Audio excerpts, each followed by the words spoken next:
hoje temos um convidado ilustre, um americano, nascido em Connecticut, John Rogerson, que algumas pessoas conhecem, teve uma infância humilde, teve uma adolescência que, graças à decisão de seu pai de seguir os princípios cristãos, teve toda uma transformação na família.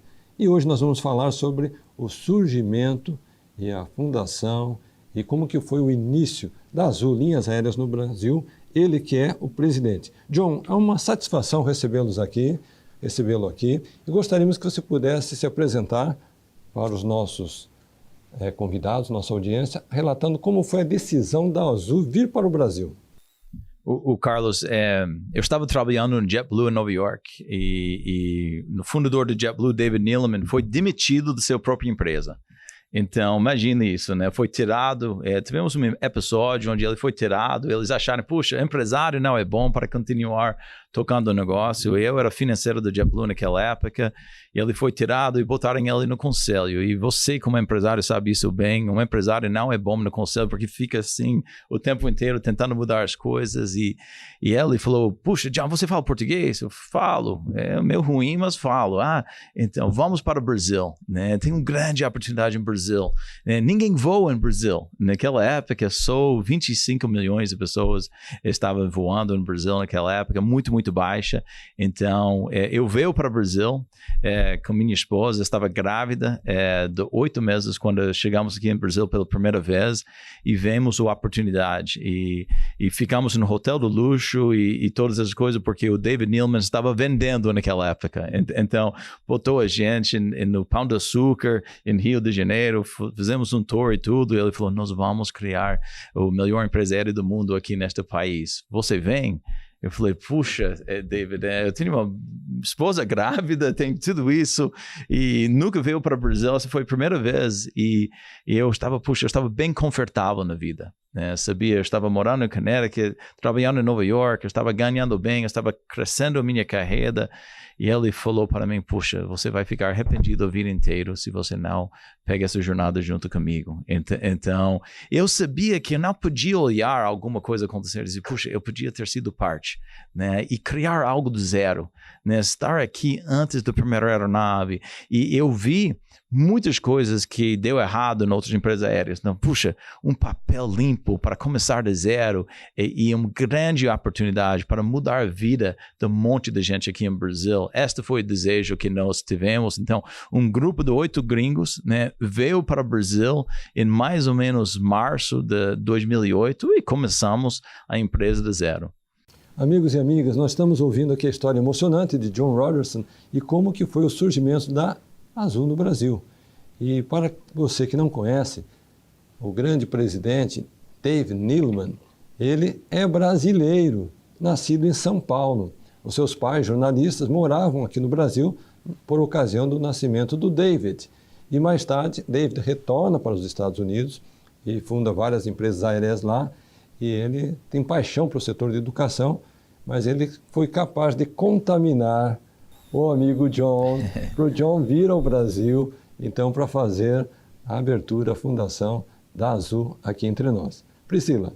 John, Deus, ele vê as coisas que não são como se elas já fossem. E como que você passou isso para sua esposa grávida? Porque o que acontece? Tem muitas pessoas que querem viver um sonho e tá ali com a pessoa ao lado e fala assim, a pessoa acaba impedindo a outra de viver os sonhos. Então dá essa dica aí, como é que faz para convencer a esposa, né? A esposa. Foi engraçado, ela estava grávida e David estava dizendo, tem que nascer este bebê aqui em Brasil, tem que nascer este bebê. Eu falei, você está louco, né? Ela nem fala português. Eu falei, não, porque eu nasci aqui, a melhor coisa do mundo é ter 2 passaportes, e se eu pode nascer aqui. Acabamos nascendo nos Estados Unidos e eu tive mais um filho que nasceu aqui em Brasil. Mas sabe uma coisa? É que quando você compartilhar seus sonhos com seus parceiros, eles entendem. Eu falei, puxa, nós oramos juntos, nós falamos, puxa, olha que oportunidade que nossos filhos vão ter.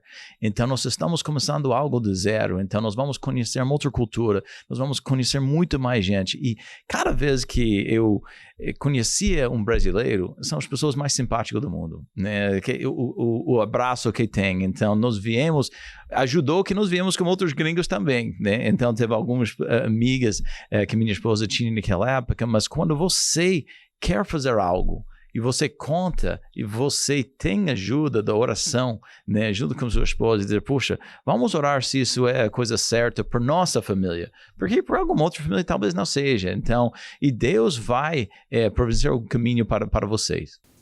Maravilha. Eu gostaria de conhecer um pouco, John, como que foi a estratégia inicial. O pouco que eu conheço é que a empresa optou por Viracopos como ser o seu hub inicial. Sabe uma coisa? Eu sempre conto que Gol e TAM, que tiveram 98% do mercado quando nós chegamos aqui, principalmente voam para São Paulo, Brasília e Rio. E esquecem o tamanho e grandeza deste país.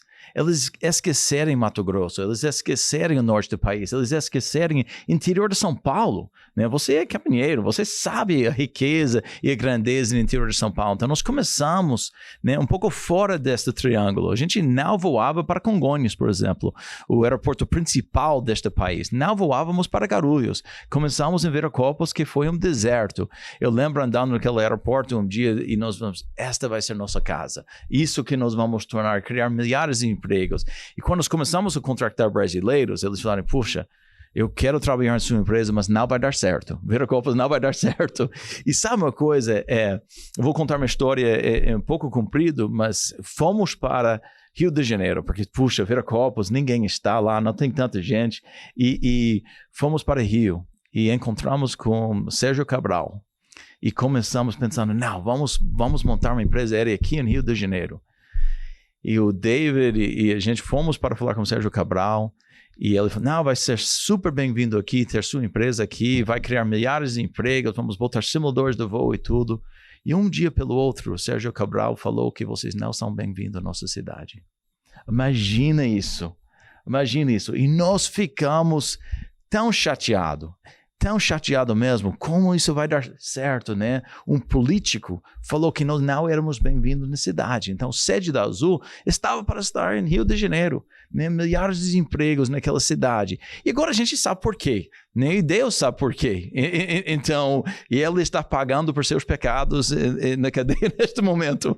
Então, mas naquele momento, nós estamos super frustrados, dizendo, puxa, né? Como isso vai funcionar? Então, eu acho que isso fortaleceu ainda mais a gente. Nós vamos provar para ela e o mundo que nós somos diferentes. Então, isso, a gente sempre tinha aquele um pouco medo na barriga, que eu quero mostrar pelo outro que eu sou melhor. Então, isso deu mais vontade para nossa empresa, porque ninguém ajudou a gente em nada, né? Nenhum político ajudou a gente, né? Entrar em Congonhas, entrar em Rio, entrar em qualquer lugar. Então, nós tivemos que fazer por nós mesmos, com a ajuda do Senhor, obviamente. Voltando um pouco na história, John, quantas aeronaves vocês tinham e vocês voavam de qual cidade para qual cidade?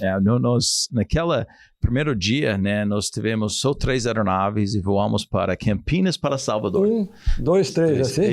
Isso. Eu costumo dizer, John, que quando eu comecei a minha escola de inglês, eu comecei com 1 aluno, 2 alunos, 3 alunos.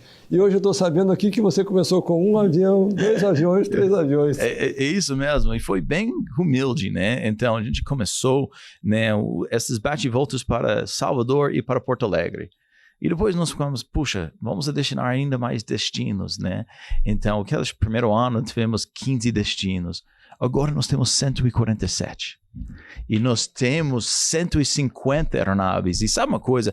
Cada aeronave que a gente pega é uma empresa em si. Né, custa quase $50 milhões cada aeronave, né? Se é uma aeronave que voa doméstico, se é uma aeronave que voa fora do país, é quase $200 milhões e emprega um monte de gente. Então, e esta conectividade que nós criamos através de Campinas e depois Minas e depois Pernambuco, e nós estamos conectando Brasil da verdade. Então, nossos concorrentes estão em 50 cidades e nós estamos em 150 cidades. É uma grande diferença. Então, isso é ter a coragem para fazer algo diferente. Então, muita gente quer copiar e tentar melhorar o que outro faz. Nós tivemos a coragem de, puxa, esquece o que eles fazem, né? Isso não quer dizer que o que eles fazem é ruim. Talvez seja muito boa para eles, mas nós vamos fazer algo bem diferente. E sempre focado em serviço. Sempre focado em serviço. Então, a cesta de snacks. Come à vontade. Você quer 2? Quer levar um para casa? Dá. Né? Essa é uma diferença que nós temos, sempre focado em serviço. E nosso pessoal, nós temos uma própria faculdade, uma universidade azul que fica em Campinas, que treina. E nós somos os únicos aqui na América do Sul que tem isso, que treina. E isso é uma coisa que nós, como líderes, nós temos que ser líderes servidores. Então, ao chegar na aeronave, nós temos que ajudar com os snacks, nós temos que ajudar a falar com os clientes, né? E quando tem problema, você tem que receber a reclamação, tem que deixar o cliente bater em você também. Você não pode só sair na foto bonita, você tem que, né, receber as reclamações que vêm. Então, isso faz uma grande diferença. John, você foi mais ou menos como Abraão. Sai da tua terra, da tua parentela e vá para a terra que eu te mostrarei. Isso a gente vê que é fé e obediência. Por que fé e obediência? Porque primeiro você obedeceu àquela voz. E a fé é porque você não sabia o que ia acontecer aqui. Não sabia quais seriam os desafios, como seria este caminho. Então, quando a gente acredita, e principalmente, como ele falou, em servir, em ajudar pessoas, acontece como Abraão e Ló, quando era para decidir qual área que eu preciso ir. Ali, Abraão falou assim, olha, eu escolho qualquer uma. Vocês exploraram aquilo que não estava explorado, aquilo que todo mundo estava deixando. Então, eu tenho certeza que foi como que você falou para sua esposa, né? A gente orou, a gente acreditou. Isso é fé. Com certeza. E faz toda a diferença. E sabe uma coisa? Tantas oportunidades não existem porque a pessoa não tenta. A pessoa não tem medo para tomar aquele primeiro passo. Então, isso para as pessoas que estão assistindo hoje, faça isso, toma risco. Né? Se você tem o Deus ao seu lado e você está disposto, você vai achar milagres em seu caminho. Gente, eu estou tentando encontrar aqui uma postagem que o John fez a semana passada, que fiquei de fato comovido e emocionado. A imagem tinha uma aeromoça segurando um bebezinho no colo e em seguida o John fazendo uma homenagem àquela comissária. Queria reconhecer o nome dela e citou o nome. Estava no momento de embarque, uma mãe com bagagem, uma mãe com o bebezinho no colo, uma mãe tentando encontrar o seu local, o seu assento, e a comissária simplesmente pegou o bebezinho e ficou segurando enquanto aquela mãezinha tentava achar o seu local, colocar a sua bagagem no local certo e sentar-se. Então, isso é uma demonstração, gente, de liderança, de serviço, de fazer a diferença na vida do próximo. Então, nós estamos aqui com John Rogerson, relatando as experiências de por que a sua empresa hoje é uma líder no setor de aviação nacional. Nós vamos para um breve intervalo e voltamos em seguida. Eu quero te deixar uma mensagem a qual eu carrego na minha vida.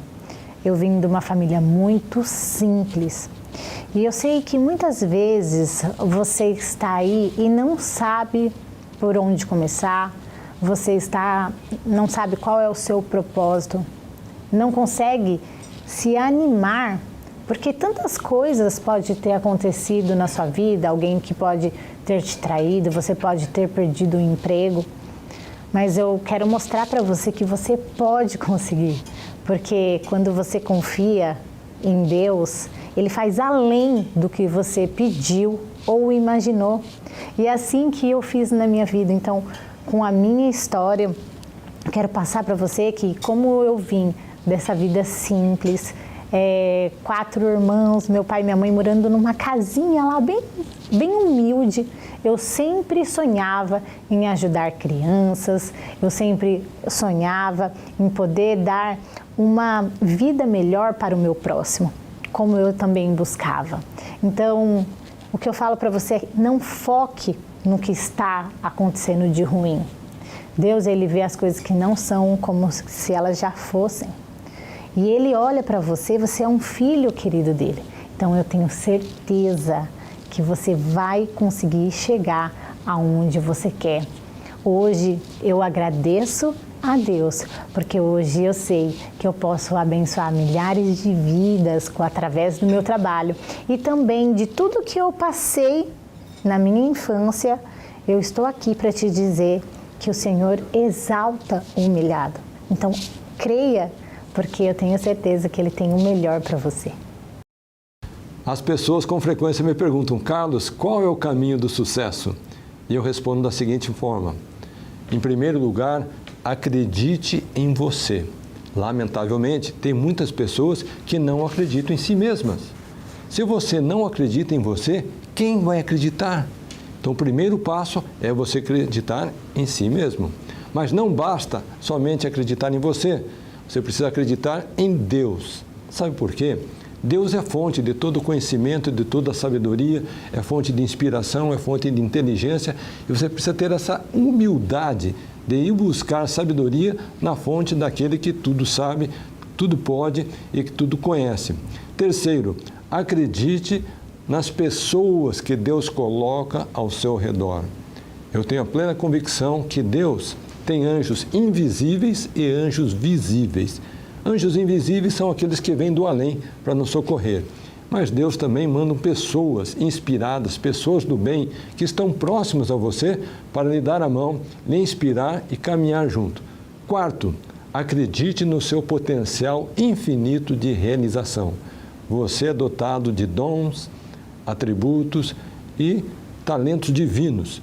E você precisa ter a consciência desse seu potencial enorme de realização. E por fim, acredite nos seus sonhos, sejam eles quais forem. Amigos e amigas, estamos aqui sintonizados em Prosperando com a Ajuda de Deus. Hoje um convidado muito querido, uma pessoa ilustre, John Rogerson, um dos grandes acionistas da Azul, Linhas Aéreas Brasileiras, e presidente da empresa desde a sua fundação, há 14 anos, nesse Brasil. E agora eu gostaria de fazer aqui uma homenagem a você, John, e obviamente a toda a sua empresa, pelo seu compromisso de cidadania, seu compromisso na missão humanitária, que eu sei que você pessoalmente está diretamente envolvido, e toda a sua equipe, e auxiliou na missão de acolhimento dos refugiados venezuelanos. Obrigado, Carlos.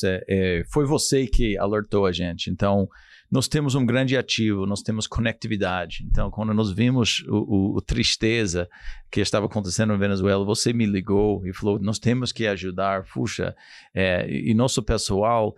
Sabe uma coisa? É que muita gente acha que uma empresa é sobre lucro. Não é. Empresa é para fazer bem no mundo e lucro vem depois. Então, e nosso pessoal, quando você contactou a gente, falou, puxa, o que nós podemos fazer? Eu falei, todo dia tem assento vazio, onde nós podemos conectar alguém do Roraima para São Paulo, para Curitiba, e vai ter muita gente que quer receber e ajudar seu próximo. Então, foi uma coisa linda que a gente tem muito orgulho de ter ajudado, também os outros empresas aéreas ajudarem também. Então, acho que é isso quem somos, né? Quando você pensa, o que é Azul? Este tipo de coisa. Você citou nosso comissário que ajudou um outro cliente nossa. Então, em palavras, aquela ação é Azul. E eu sei que o Deus vai abençoar a gente 1000 vezes mais por essas coisas, mas sua empresa, seu dia a dia, tem que fazer ações boas no mundo. Gente, não sei se todos sabem, mas eu e minha esposa Vânia passamos quase 2 anos na divisa de Brasil e Venezuela, acolhendo os refugiados. Durante esse período de 2 anos, foram mais de 20 mil refugiados venezuelanos acolhidos lá em Roraima, mas logo que chegamos lá, nós sabíamos de uma coisa: nós não podíamos manter aquele povo preso em Roraima. Nós precisávamos deslocá-los para várias partes do Brasil, especialmente região sul, sudeste, centro-oeste, onde existe empresa, oportunidade de emprego. E o John Rogerson foi fundamental nesse sentido, porque a sua empresa abriu as portas e aqueles assentos vazios dos voos que saíam ou de Boa Vista ou de Manaus eram destinados gratuitamente para os refugiados. E nesse período, conforme citei, foram mais de 20 mil pessoas beneficiadas, ou seja, transformação de vidas. Priscila. Eu vou falar que tem uma pessoa que trabalha na minha casa até por essa ação que vocês tiveram. E você falou aqui pra gente que os seus funcionários, né, as pessoas que trabalham na Azul, isso é Azul, é esse ato de ajudar o próximo. E o que vocês fazem para ensinar eles a viver esse modo de servir? Sabe uma coisa? Hoje em dia, empresários estão tão focados nessa nova palavra ESG, né? Environmental, social e governança, então sendo cobrado por investidores e tudo. E alguém falou para mim, ele falou, sua empresa é do bem? Eu falei, só fala o que você faz do bem.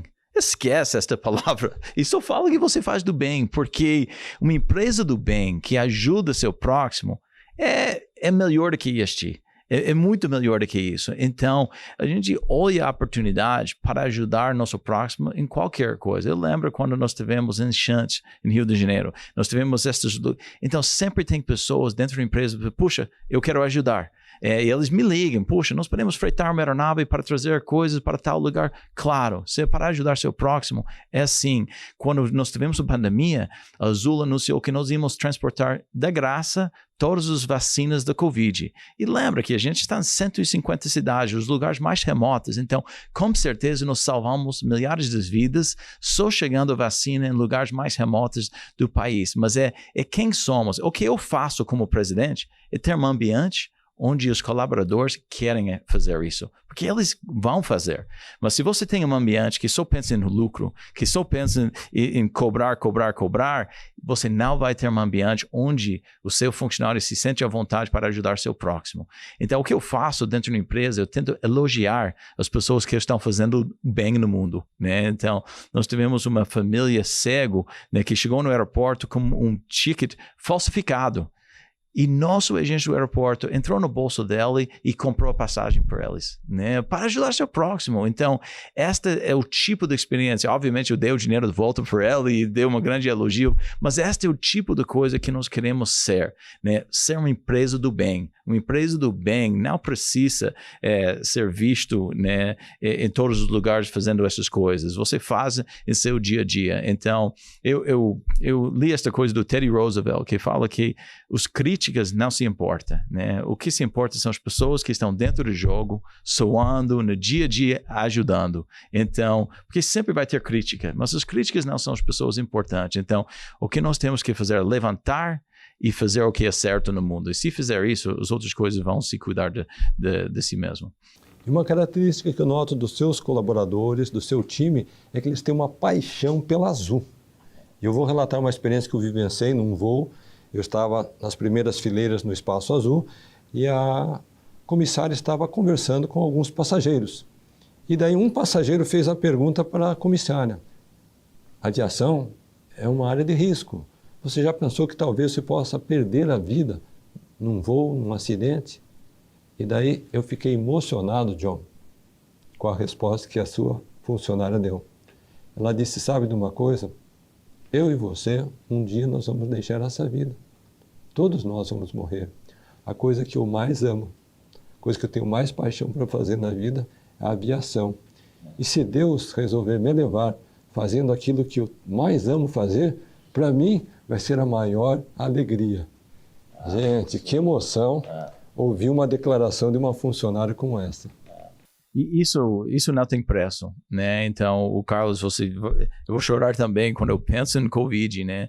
Quando nós tivemos quase 8 meses sem receita e nós tivemos, de nossos 13 mil funcionários, nós tivemos 11.716. Eu lembro o número exato.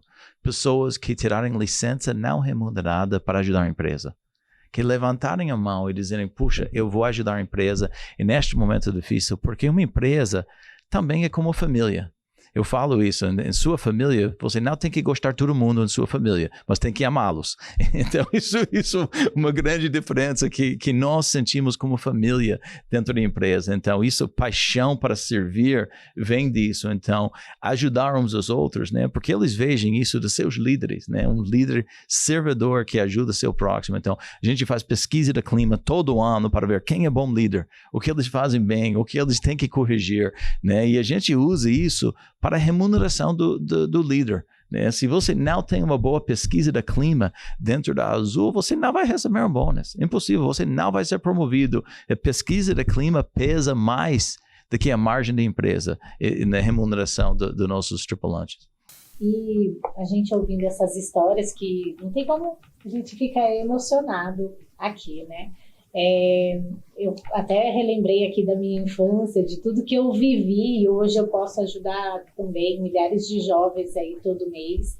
E não tem como a gente não falar que a gente também tem um líder, que a gente faz as nossas orações, que a gente pergunta para o Pai o que a gente deve fazer, qual que é o próximo caminho que a gente deve seguir.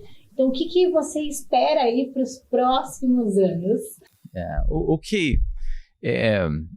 Como você falou no grande líder que todos nós temos, né? Então, é o exemplo dele, né? E que a gente segue. Então, às vezes nós temos pessoas que são ateus, que são isso, mas a verdade é servir seu próximo é a grande diferença. Então, uma empresa unida, uma empresa que todo mundo trabalha juntos com paixão, é uma empresa que cresce.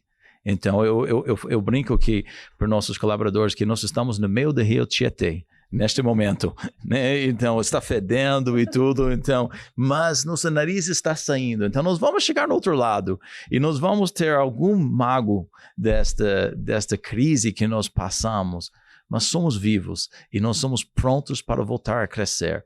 E isso acontece quando uma empresa é unida. Então, crise pode unir família, pode unir empresas. Então, as empresas, as famílias mais fortes se unem no crise em vez de se desfazem numa crise. Obrigado, John, por sua participação. Nós já estamos chegando aqui ao término do nosso momento, mas eu gostaria de ouvir de você qual é a sua visão para os próximos 10 anos para a sua empresa. Crescer, crescer, crescer. Então, eu tenho um desejo para chegar a 200 cidades servidas neste país. Eu acho que o brasileiro viaja muito pouco. Então, acho que nós podemos criar muito mais prosperidade neste país, conectando cidades, comprando mais aeronaves e dando emprego por milhares de pessoas. Então, obviamente, o Brasil tem os desafios, mas vamos orar para o Brasil. O Brasil também tem grandes oportunidades. Não esquecem disso. Nós não podíamos ter criado o Azul nos Estados Unidos ou outra parte do mundo. O Brasil teve um ambiente perfeito para nós. Cidades vazios. Então, pessoas têm que acreditar mais em Brasil. Carlos, onde eu fico mais chateado é ver brasileiro andando em Nova York falando mal do Brasil. Então, o que o brasileiro tem que fazer é falar bem do seu país. Então, a maneira para ajudar o Brasil é falar bem do Brasil. Quem quer visitar o Brasil se você não está visitando as belezas deste país? Então, o brasileiro viaja menos do que colombiano, menos do que chileno, menos do que mexicano. Que vergonha! Tem pessoas aqui que levam seus filhos para Paris, mas não conhecem Jeri. Levem suas famílias para Nova York, mas não conhecem Noronha. Nunca forem para Gramado, nunca forem para o Centro-Oeste, nunca andarem na Amazonas. Então, esta é uma coisa que o Brasil é o lugar mais lindo do mundo. Então, nós temos que convidar mais gringos para chegarem aqui, mas principalmente mais brasileiros. Então, se nós fizermos isso, nós vamos ter um país muito próspero nos próximos anos. E eu acredito muito nisso. Então, os desafios são gigantes, mas as oportunidades são bem maiores. Quero te dizer que eu vou voar de azul agora. Queridos amigos e amigas, estamos ouvindo aqui o depoimento de um executivo, ele que é presidente da Linhas Aéreas Azul, Linhas Aéreas Brasileiras, mas acima de tudo está nos dando uma lição de cidadania, uma lição de patriotismo, de nós acreditarmos mais no potencial do Brasil, termos mais o espírito do Brasil no nosso coração, investir, visitar, explorar as riquezas que esse país tem. Muito obrigado, John. Que Deus te abençoe na tua missão, que você consiga voar cada vez mais alto. Muito obrigado, Carlos. Muito obrigado. Joel da Atena. Ele que é um jornalista, ele que é um repórter. É um prazer muito grande mesmo, porque vocês são pessoas de bem, pessoas que fazem o bem. Todo pescador tem o celular. Então, se ele pegar o peixe, ele tem que provar que pegou o peixe. Saber respeitar o próximo e amar o próximo. Você não ama só a sua mulher, você não ama só o seu marido, você tem que amar a pessoa que está perto de você. E a religião explica esse poder como sendo a fé. Eu prefiro ficar com o lado da fé.